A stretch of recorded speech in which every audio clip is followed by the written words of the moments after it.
Hello friends, मैं आपका दोस्त डॉक्टर सुनील कुमार और आप देख रहे हैं doctor Kumar education clinic. I am a consulting physician and I am carrying a 15 year experience as a lifestyle and metabolic physician. मैंने अपनी प्रैक्टिस में ये डे टू डे देखा है और आजकल क्लिनिक में भी कुछ पेशेंट आते हैं कि एक बहुत बड़ा कन्फ्यूजन है एनोरेक्टल इन्फेक्शन जो डिसीज़ है उनके पीछे। कई बार कुछ लोगों को फिज़र होता है तो वो उसे पाइल जूम करते हैं, या फिर लोगों को फिस्टुला होता है तो वो उसको एक नॉर्मल फोड़ा फुंसी मान के छोड़ देते हैं, या कई बार ये देखा जाता है कि लोग उधर ध्यान नहीं देते हैं और उसे एक इन्फेक्शन मान के या टेम्परेरी थोड़ा बहुत कुछ दिक्कत हुआ है ये सोच लेते हैं, या फिर तीनों प्रॉब्लम्स को पाइल्स में ही कंसीडर किया जाता है, बवासीर, भगंदर। और ये जो आपके एनल पैसेज के यानी जो आपके जो जीआई ट्रैक्ट है उसका जो सबसे लास्ट वाला जो कैनाल है जिसको हम एनस कहते हैं या एनोरेक्टल, या उसको हम पैसेज जो समझते हैं कि भाई जो आपकी टट्टी का स्टूल पास करने वाला रास्ता है, तो उसमें कॉमनली 3 प्रॉब्लम्स होते हैं और तीनों प्रॉब्लम्स को हम आज क्लियरली डिफ्रेंशिएट करेंगे और तीनों में क्या अंतर है वो हम समझने की कोशिश करेंगे। क्योंकि एनोरेक्टल इन्फेक्शन का जो प्रॉब्लम है वो बहुत ज़्यादा है और डे बाई डे जैसे हमारे खाने में मसाला चिकनाई का सेवन ज़्यादा है, या फिर हम ज़्यादा पैक्ड फूड, प्रिजर्वेटिव फूड्स खाते हैं, या मटन चिकन हम ज़्यादा आजकल खाने लग गए हैं, और कम एक्सरसाइज का करना वो एक सबसे बड़ा रीज़न है। और आपके खाने में लगातार कम फाइबर का जाना और कंटिन्यूसली एक पोस्चर में बैठे रहना, तो ये सारी जो चीज़ें हैं ये एनोरेक्टल इन्फेक्शंस को बढ़ाती हैं और आपको परेशानी पैदा करती हैं। तो मैं सबसे पहले बात करूँगा कि पाइल्स क्या है। पाइल्स को समझने के लिए केवल आप इतना समझिए कि जो आपका पैसेज है, जो आपका स्टूल पास करने वाला रास्ता है, उसके अंदर कंटिन्यूस कॉन्स्टिपेशन के कारण, इन्फेक्शन के कारण और एक लगातार प्रेशर बना रहता है आपके एनोरेक्टल रीजन पे, तो उसके कारण कोई मस्सा बन जाता है, या आप उसको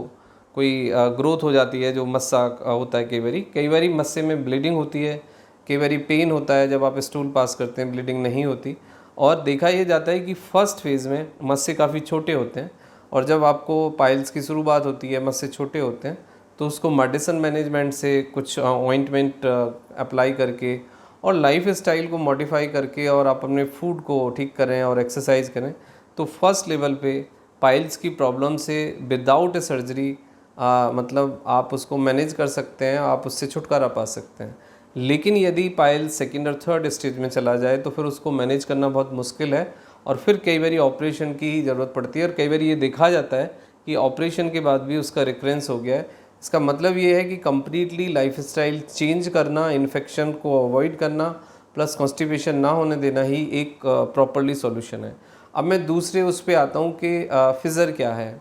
फिज़र में क्या होता है कि आपका जो पैसेज है, जो लैट्रिन पास करने वाला रास्ता है, उसके अंदर एक शार्प कट लग जाता है, यानी कि ब्लीडिंग होती है, कट लग जाता है, इंजरी हो जाती है, जख्म हो जाती है।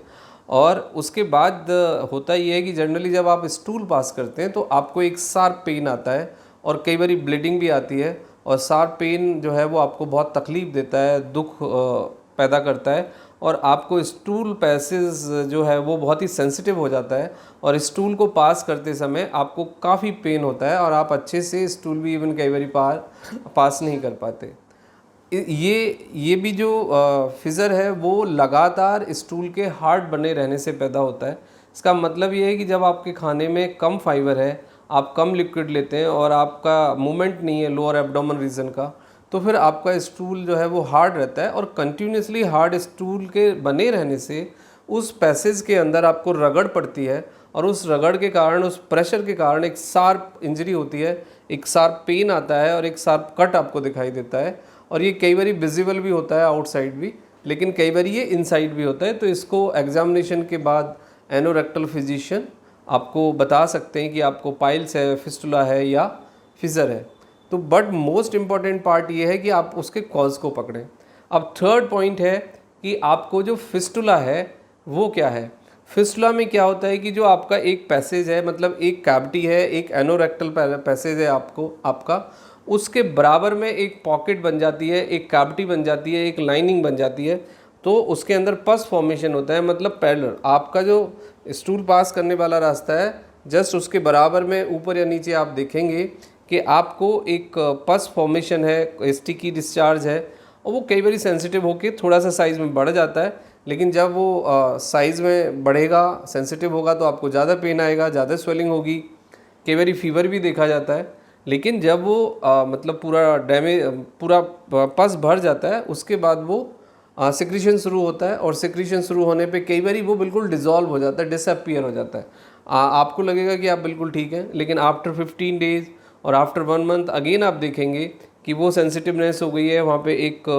फोड़ा फुंसी जैसा आपको दिखाई देता है, और एक स्टिकी यानी एक पस फॉर्मेशन लगातार उसमें कम या ज़्यादा रहता ही है। कई बार ब्लीडिंग भी देखी जाती है।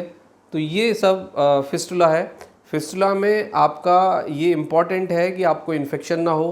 कॉन्स्टिपेशन ना हो, और फिस्टुला वाले केस में लोगों को ये मेक श्योर करना चाहिए कि कुछ सेंसिटिव फैक्टर हैं वो उसको ज़्यादा सेंसिटिव करते हैं, ज़्यादा कॉम्प्लिकेटेड बनाते हैं, जिसमें सबसे पहला है आपका डायबिटीज़, यानी शुगर इनटेक मिनिमाइज़ करें, यदि शुगर है तो दवाई खाएं, वॉकिंग करें। उसके बाद स्मोकिंग है,